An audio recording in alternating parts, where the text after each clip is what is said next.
பகவத்கீதையில் 6வது சாப்டரில் 13வது ஸ்லோகம். சமம் காயசிரோ கிரீவம் தாரயன் அச்சலம் ஸ்திரக சம்பிரேக்ஷ நாசிகாக்ரம் ஸ்வம் திஷச்சானவலோகயன். இப்போ இதுக்குள்ளே அர்த்தத்தை பார்க்கலாம். அவர் என்ன சொல்கிறாருன்னா, மலையை போல் ஸ்திரமாக உறுதியாக இருக்கணுமா. எது நம்ம யோகம் பண்ணும்போது எப்படி இருக்கணும், உடல் எப்படி வச்சுக்கணும், மனசு எப்படி இருக்கணும், அதுங்கிறதுக்காக அவர் கம்பேர் பண்ணுறார். உடம்பை மலையை போல் ஸ்திரமாக உறுதியாக வச்சுக்கணும். ஓடி வரும் அருவியை போல் அப்படியே உருகணுமா. பகவானை பற்றி நினைக்கும் போது உள்ள அப்படி யோகம் பண்ணுறச்ச வேறு ஏதாவது திங்க் பண்ணக்கூடாது. பகவானை தியானம் பண்ணுவோம் இல்லையா, அப்படி பண்ணும்போது அருவி மாதிரி அப்படியே உருகணுமா.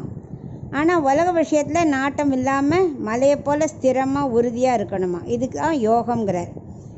எப்படி உடல் மனசு கட்டுப்பட வேணும் அப்படிங்கிறத 13வது சொல்கிறார். 11, 12 எப்படி உட்காரணும் அதை பற்றிலாம் சொன்னார் இல்லையா. இதில் எப்படி உடலையும் மனசையும் கட்டுப்படுத்தணும் அப்படின்னு சொல்கிறார். எப்படின்னா, முதுகுத்தண்டு இருக்கு இல்லையா, உடுப்புக்கு மேல் பகுதி, அது தலை கழுத்து, இதை 3 ஒரே நேர்கோட்டில் இருக்கும்படி உட்காரணும். அச்சலமாக இருக்கணும். அது அப்படின்னா அர்த்தம் அசங்காமல் இருக்கணும். ஸ்திரம் உறுதியாக இருக்கணும். எப்படிப்பட்ட பலகால பண்ணிக்கே சொன்னாரே, ரொம்ப பள்ளமாக இருக்கக்கூடாது, உயரமாக இருக்கக்கூடாது. அந்த மாதிரி சரியான ஆசனத்தில் அமர்ந்துண்டு ஸ்ட்ரெயிட்டாக முதுக வச்சுண்டு அச்சலமாகவும் ஸ்திரமாகவும் இருக்கணும். இப்போது நம்ம உபன்யாசம் கேட்குறோன்னா கொஞ்ச நாளைக்கு அச்சலமாக தான் இருப்போம், அசையவே மாட்டோம். அப்புறம் கொஞ்ச நாளைக்கு அப்புறம் இப்படியே ஆடுறோம், காலை மாற்றி போடுறாலே, அப்படிலாம் இருக்கக்கூடாது. பண்ணுற 1/2 மணி நேரம் யோகாவை அசங்காமல் ஸ்திரமாக உடம்பை வச்சுண்டு மனசை கான்சன்ட்ரேட் பண்ணி நம்ம யோகம் பண்ணணும் அப்படிங்கிறார்.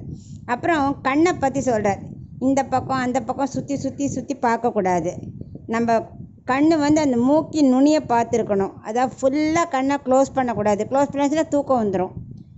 அப்படி ஃபுல்லாக திறந்துதான் சுற்றி முற்றி பார்க்க தோணும். அவரே காது மூக்கெல்லாம் சொல்லலை, வாயெல்லாம் சொல்லலை, ஏன்னா அதெல்லாம் கண்ட்ரோல் ஆகிடும். காதெல்லாம் ஒன்றும் மூட முடியாது. ஆனால் கண் அப்படி இல்லை, மூடினாலும் தூக்கம் வந்துடும், திறந்துருந்தாலும் சுற்றி பார்க்கும்.